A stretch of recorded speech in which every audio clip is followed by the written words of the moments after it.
please welcome Tyler. So for this project, I learned to design my own Pokemon and animate it as if it was in one of the games. So my main inspiration for this project was just when I was a kid, I used to play Pokemon Black on my DS with my brother a lot, and I just really liked the designs of the Pokemon. I thought they were fun. Yeah, I don't know. So this is the Pokemon I designed. His name's Man Titan. I named him that when I was 90% of the way through the project, but it's because he's a big mantis shrimp, and that's why he's the mantis shrimp Pokemon. His typing's fight in water, and he lives in caves.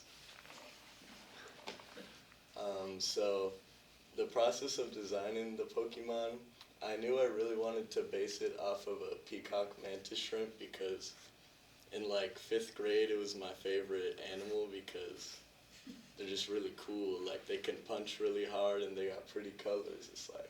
They're awesome. And I also based it off this Pokemon. I forgot its name, but I want something similar. So these are all my early drafts of its design. And then here's when I finally solidified the design. And I originally intended to have the first half of the project in paper, all physical, but I kind of scrapped it because I didn't like how the background looks. So, yeah. So I had a lot of inspiration for this project. Obviously, my biggest was Pokemon Black, but the second half of the animation is a frame-by-frame, or a scene-by-scene recreation of a scene from One Punch Man where he fights Genos. And a couple frames I put in is this pose from Yamcha from Dragon Ball and the painting The 1,000-Yard Stare. I just thought it would be fun to add them. So I started with sketching. I just got everything all laid out so I know how the animation would look. For line art, I really struggled with. I realized that all my lines were different sizes, like him in the background and the Pokemon. I never fixed it, but if I could go back, I would definitely want consistency in the line art. Yeah, I don't know though. For coloring, I used, it was also very inconsistent, I used a lot of blend modes, so here I use screen for the reflection and the highlight in the eyes, and here I use multiply for the shadows, and there I used just a whole bunch of stuff. I also followed a tutorial online to make the auras. I don't think they look good with a white background, but I think they do look good in the project, and I'm proud of that too. So I really only drew one background, and then I just kind of moved it around and drew new elements and just expanded on it. And then there were a few, white or black backgrounds that, so the figure would be the main focus. So for editing, I didn't realize how long it would take me, but I had to add all these GUI and other elements to make it look like it would if you were just recording the game. And they took me only 10 minutes each, but when you look at the animation, you only see them for I don't know, a second or two, so I was really annoyed by that. It didn't feel very worth doing, but I don't know. A lot of my time on this project was spent on keyframing, so that just means moving, animating a linear movement or fade out or gaining size. So all those little diamonds are keyframes, and that took me like 6 hours at least, but I like how it looks. I'm proud of it, so it's fine. I struggled to find sound effects for this project because it was either I had to search through the long list and like I had to get creative with some of them, or I had to go on YouTube and download it myself, which it would take like 3 minutes each thing. So I don't know, but I don't know. If I could change something with the sound effects, I just want to spend more time on them. I don't think they sound very good, but it's okay. And then here's the final video.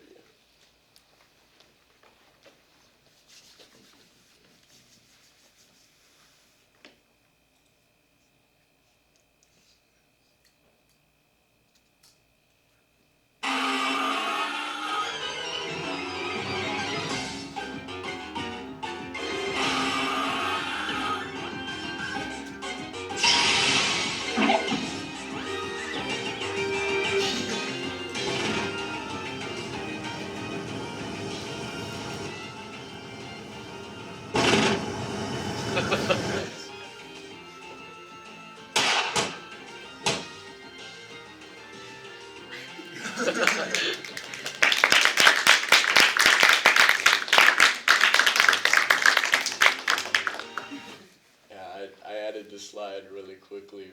It's just for all the questions or anything. I like Cheeky Charge. He's really cute. You should have like let him win. He did what? Oh no, He lost, he died. the critter's name isn't Cheeky Charge. The move he used. That's the move. Yeah, dude. Who wanna go first? Great job. I really liked it. I have another question. What's like the ideal move set? What's your ideal move set? Aside from Cheeky Charge, you got 3 others.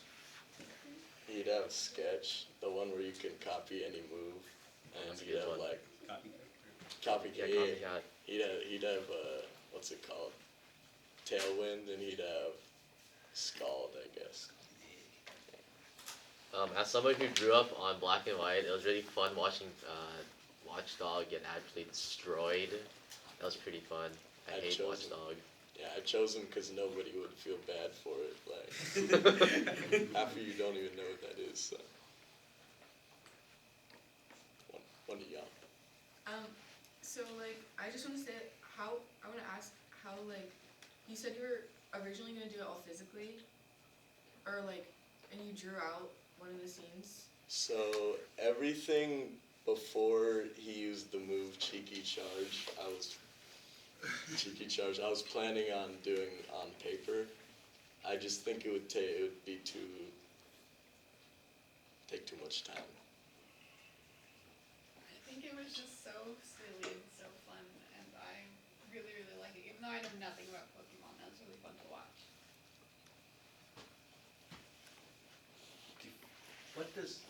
What is your definition of cheeky? I'd just say, something you can really enjoy, get a laugh at, maybe something foolish even. Because cheeky to me means something very different in our generation. But anyway, great. So now I understand why you say cheeky bird. Yeah, no, I wouldn't.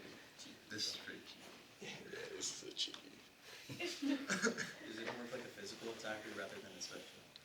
I mean, he punches him, so I'd say. So is it special attack? No, it's physical. physical, yeah. I think it's so cool. I was wondering what was the hardest part of the process for you? I'd say definitely the scene where he fell back.